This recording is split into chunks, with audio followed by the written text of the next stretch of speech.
All right. Hello.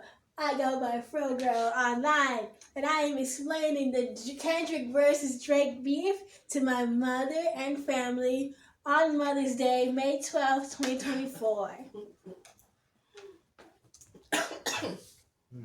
And excuse my mother dying in the background. She's sick. All right, wow. So first, let's introduce the relevant players. First, we got Kendrick Lamar, who's our rapper, also known as K-Dot. Why is his name K-Dot? I don't know, okay? It's just one of his names he goes by is K-Dot. Kendrick something. Kendrick dot. Kendrick period. Maybe he has a middle name that starts with a D. Who knows? Who knows?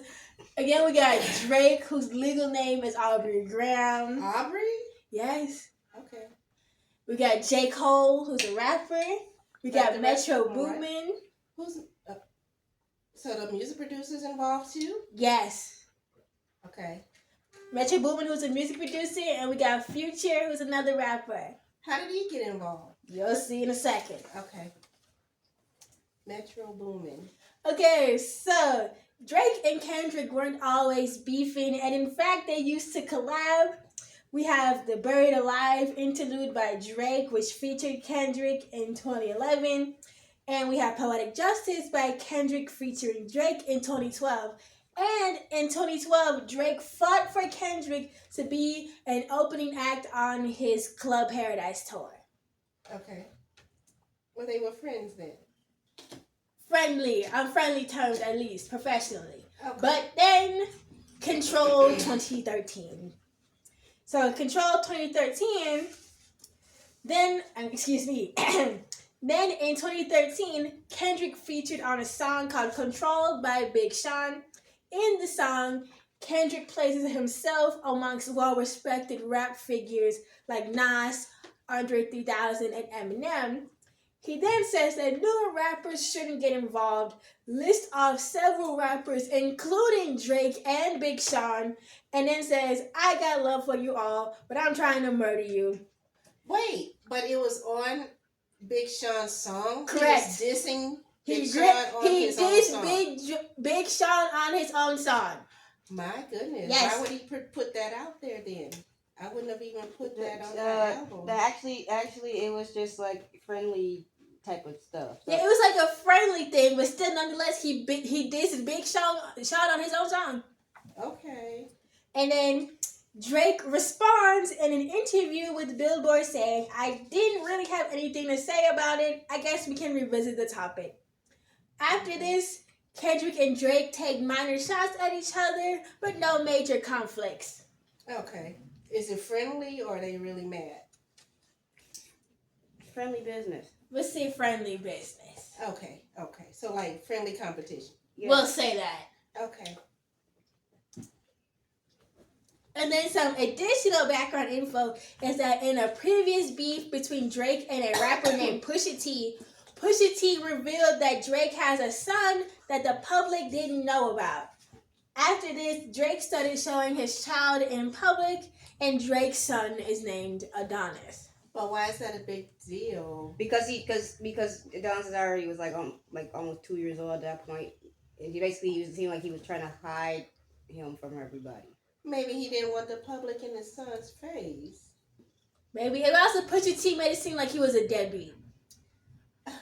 Maybe he just wanted to protect his family from the public, you know. It wasn't his family, it was a love child. Oh. No, it wasn't. No, yes. He was not. Oh, I see. Yes. I love. Well, okay. So is Drake married and had the No. child? No, he just was a single. He just out there just been living a rapper life or whatever. All right. Then, on October 6, 2023, Drake released First Person Shooter featuring J. Cole. In this song, J. Cole says, Love when they argue the hardest MC. Is it K-Dot, is it Aubrey, or me? We the big three like we started a league. And many rap fans refer to Kendrick, Drake, and J. Cole as the big three, meaning that they're the three best rappers. All right. And then on March 21st, Future and Metro Boomin released Like That, that had Kendrick as a surprise feature. Kendrick disses J. Cole and Drake in his verse, saying, "Mother F the big three, it's just big me." And Kendrick makes several references to first-person shooter throughout his verse. This starts the 2024 beef, and then several other artists diss Drake after this. Okay, so question. Why did he do that? Why did he do that? Well, what? Do you think that he really has that big of an ego, or does he have something personal? Neither. I think it's neither. I think it's literally just business, and that's what rappers do. Dissing other rappers is kind of just what other rappers do. Well, they don't want to take it too far. They're going to learn from the late 90s. Yeah, but it was just banter at this point. Okay, well. And I think secretly a lot of people don't like Drake. Oh yeah, we'll get to that. Why? We'll get to that, man. Okay. Trust me, we are going to get to that. Okay. All right. Then on April 5th, J. Cole releases 7-Minute Drill as a response to Kendrick. But a few days later, the song gets deleted off of streaming platforms. J. Cole then apologizes to Kendrick and removes himself from the beef. So now it's just Drake and Kendrick.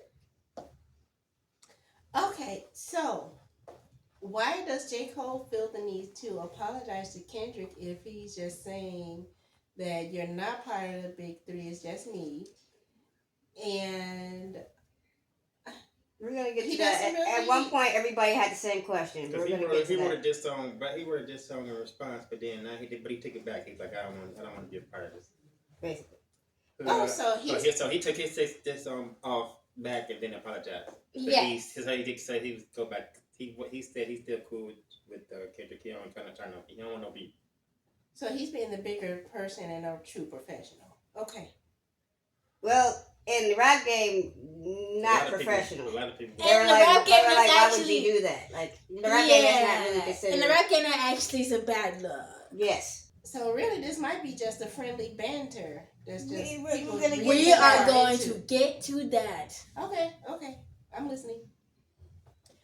And then on April 19th, Drake responds to Kendrick and Metro Boomin in his song Push Up. He makes fun of Kendrick for having small feet and then says he has a bad deal with his record label and has to do whatever they say, such as doing a song with Taylor Swift. He also tells Metro to shut up and make some drums. He also addresses the other artists that dissed him. Why is everybody dissing Drake anyway? We will get to that. Okay.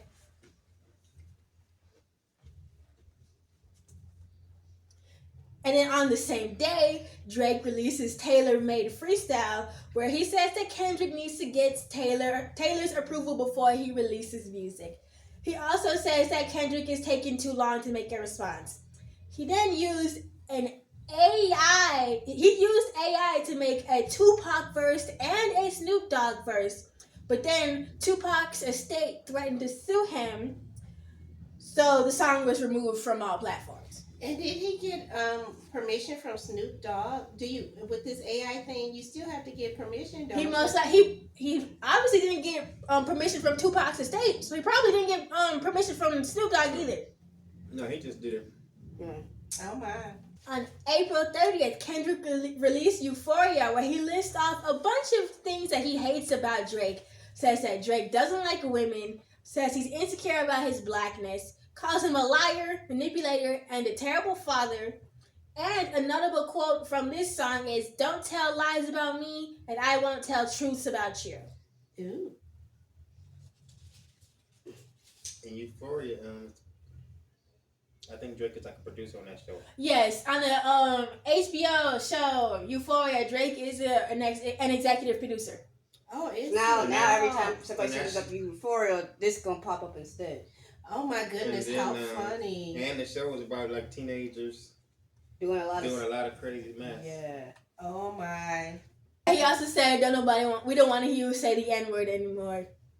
Okay. Because it's a viral video about when Drake was younger and he said that when he wasn't even that young. He was like 24.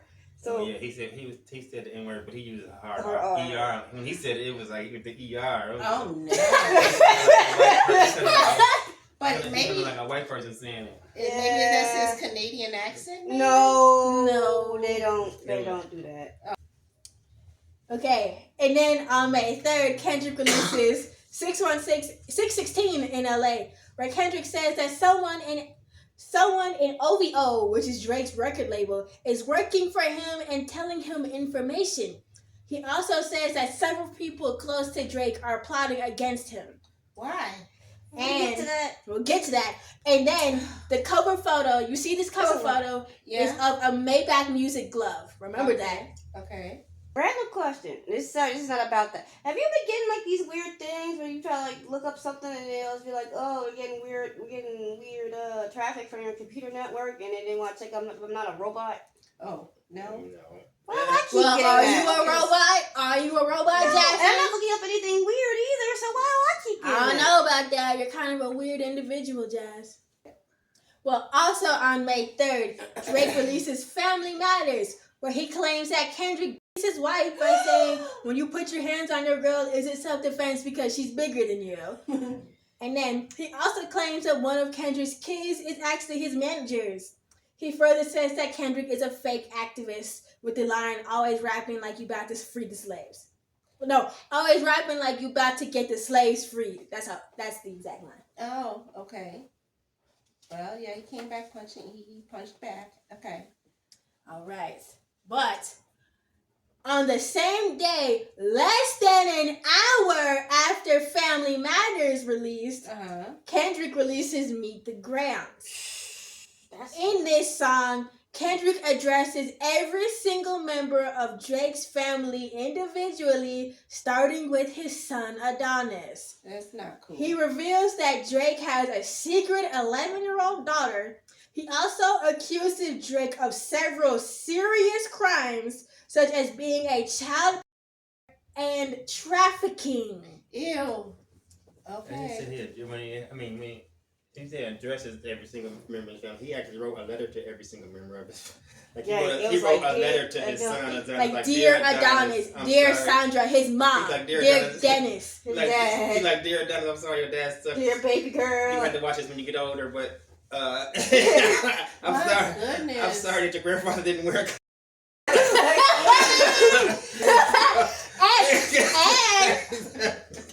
The cover photo is an expansion of the 616 in LA photo, where several items belonging to Drake are shown, including Ozempic and a prescription bottle for sleeping medications with Drake's legal name on it. Oh my. And he wrote a letter to his secret daughter, so everybody knows. Wait, now. You can't put a person's prescription medication. Somebody went through his trash, though. That's not cool. We will get to that, mama. You know what? Can our leaders get involved now? Where is Al Sharpton? Who is Al Sharpton? Oh my! Oh, what? Wait, what? You don't know? Who is that? And somebody called Ja Rule. Okay, with you old people. Okay. And then on May 4th, Kendrick released Not Like Us, which is a catchy club song. He outright calls Drake a further emphasizes it by saying trying to strike a chord and it's probably a minor. Oh my! He also says that Drake colonizes Atlanta for money and his own image. And Not Like Us broke a record for most single day rap song streams on Spotify, surpassing Drake. And he listed out everybody in Atlanta that he worked with to try to get his rep up or whatever. Yep, He every was like, single you're person. not a colleague, you're a colonizer. Oh my God! Oh my God! He is hidden below the belt. Very much so. There's always been rooms online. Drake always talking around Why teenagers is and stuff. Kendrick so angry? Oh, because Drake mentioned his family first. He wasn't gonna take it that far. He even said he was gonna keep it PG Mm-hmm. until Drake mentioned Kendrick's family and push-ups. And also, when Not Like Us got released, not even 3 hours later, they were already playing it in the clubs. My goodness. And then they played it, during like, It's you a know, catchy basketball song. games where they're about to cut the commercial. They played Not Like Us on It's TV. like a super catchy song. It's And super duper It's all the way super, through it's unbelievable catchy. It's mostly through the dance steps in there. It's It's like a cute little I kinda wanna play the song. Oh, I kind of want to play the I'm song. gonna play you the song later. Okay. It's super catchy. He's number 1 Oh. on the you forgot USA charts on Oh, Spotify. you forgot to mention that's Drake's house. Yeah, Toronto. on this picture, this is Drake's house, and allegedly this is a screenshot from like some sort of like a warning list that tells you about like registered offenders. That's Drake's house, and there are like several pins. That's supposed to represent. Put those on Right, there, but that's I'm supposed to just saying, represent but like that's everybody like in his OVO that was the label, cover of the or song. like That was the cover of like the song. sex offenders, basically. The show taking the spotlight off of that other guy. And he was talking about how P Diddy. Yeah. Oh, everybody still talking about P Diddy. Oh, everybody still talking now it's saying P Drizzy. Okay, let me guess. Are you gonna get to that too? Okay. But anyway. And then on May 5th, Metro Boomin comes back and made a beat called BBL Drizzy by sampling comedian King Wilonius. The beat mocks Drake for having plastic surgery done. And Metro said that whoever made the best verse on the beat gets a free beat from him, inviting the public to join the beef. Oh yeah, and $10,000. Oh yeah, and then he later said that the first place winner would get $10,000 and a free beat, and the runner-up would get a free beat. Many aspiring rappers diss Drake on this beat. Many. It's like a Let me viral see. thing Roses are red. With the surgery, they're specifically talking about him having like ab surgery to make it look like he has abs. Yeah. Oh no. See, with Maybe that- he had abs surgery. Yeah. He had hypo or something, and he got the abs put in. Oh. Yeah. People was like, "Oh, the scars when you get that type of surgery done, like similar to the scars that you would get if you had a BBL done." So that's why they call him BBL Drizzy. Oh my. Okay. This is This song. Yeah, and then later that same day, Drake released the Hard Part 6. He says that Kendrick's claims are fake and that Drake and his team fed Kendrick false information. He says that Kendrick is obsessed with calling him a because Kendrick was molested. And then, hold on, wait. Yeah. And it brings up Kendrick's song's Mother I Sober. However, in Mother I Sober, Kendrick said that he wasn't, but his mother kept repeatedly asking him if he was, and didn't believe him when he said no, because she was projecting her trauma onto him. That was the whole point of Mother I Sober. And then after this song released, #NawDrake trended on Twitter, with many users using the hashtag to say that they did not like the song. Now, I don't know if you're gonna bring this up later on in the slideshow, but also in that song, he brought up allegations about the by specifically naming a person Kendrick never named, but everybody kind of sort of suspected because of you probably is it gonna start somewhere? No, I just say it was because basically when actress Millie Bobby Brown was a minor, it got revealed it was a minor. It got revealed that them two were texting each other From Stranger Things. from Stranger Things. Yeah. Okay. It got revealed that her and Drake were texting each other and hanging out while she was a minor. Okay. 14. Why would and how old was he? Like what? 30. I think so, like 30. Gross. Yeah, he was like near 30. Kind of weird. It sounded weird. And then he name drops Millie Bobby Brown and saying that he never did anything with her. But the thing is, Kendrick never mentioned her. So, after the Heart Part 6, none of the artists involved have released any music related to the beef. So, at least on the music side of things, it seems like it's over. Mm-hmm. However. Okay.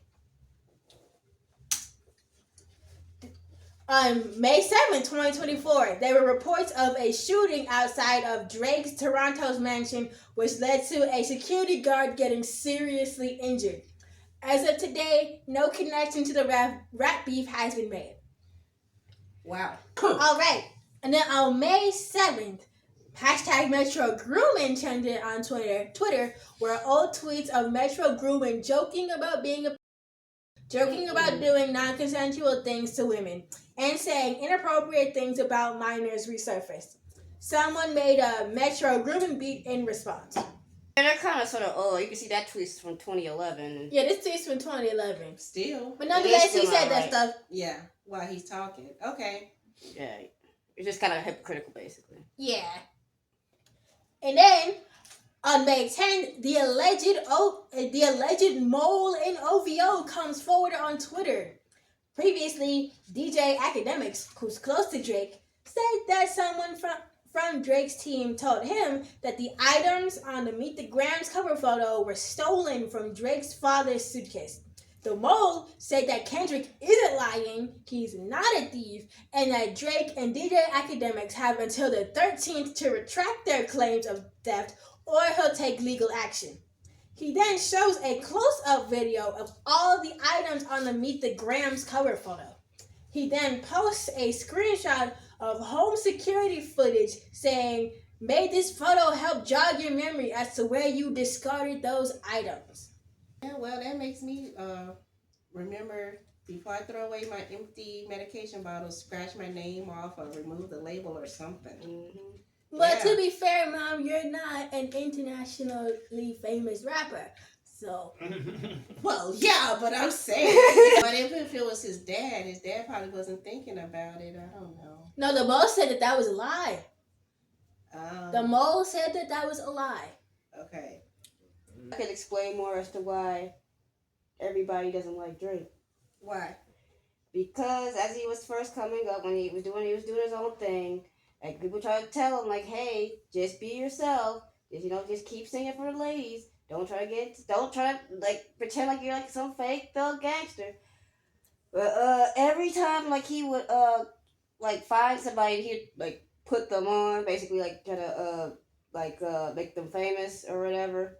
But it eventually started to show a pattern, like, no, it'd be more like, oh, he would take their flow and move on to the next thing. So like a lot of rappers that got put on by Drake, when they started doing their own thing, they didn't get as much success as before. And in fact, in some cases, it would have been better if they didn't get put on by Drake. Or he just took people's whole songs, period. Right, or he would just take people's songs. Oh. Especially like if they end up signing to his record label, a lot of times like they would just end up basically like in a music sweatshop, basically. And the reason was that the people be like, he ain't real. He not a real. A lot of diss songs that Kendrick was doing was too, saying like you ain't being real. You're not a real person. You didn't even grow up black. He grew up white and Jewish. He didn't grow up in a black neighborhood. So pretty much his whole persona is black stereotypes. Right. It's not about him being mixed. Because J. Cole is mixed. Like that for real. Like he ain't from no. It's just the fact. It's just like he's playing a character. He's playing a character. Pretty much is what it is. What Kendrick was saying is pretty much with all them songs too. You just know you nothing but a character. That one cover art he did when he was doing that beef with Pusha T. Mm-hmm. He literally did blackface. When I say blackface, he painted his face black with the red lips. He did a blackface photo shoot back in the day too. I guess he was trying to say it was to bring awareness to how blackface. He said he was trying to bring awareness to how blackface was bad or whatever, but it looks bad. It looks bad. He was like had the full on blackface with everything, with the all red mouth, makeup, with the smile, literal minstrelsy, multiple videos, multiple angles. He doing all of the chucking and jive and stuff. Literally. Alright, so for everybody watching, please comment on what you'd like me to make a video on next. Thank you. You're gonna have a lot of editing to do. Oh yeah. Oh, absolutely. Yes.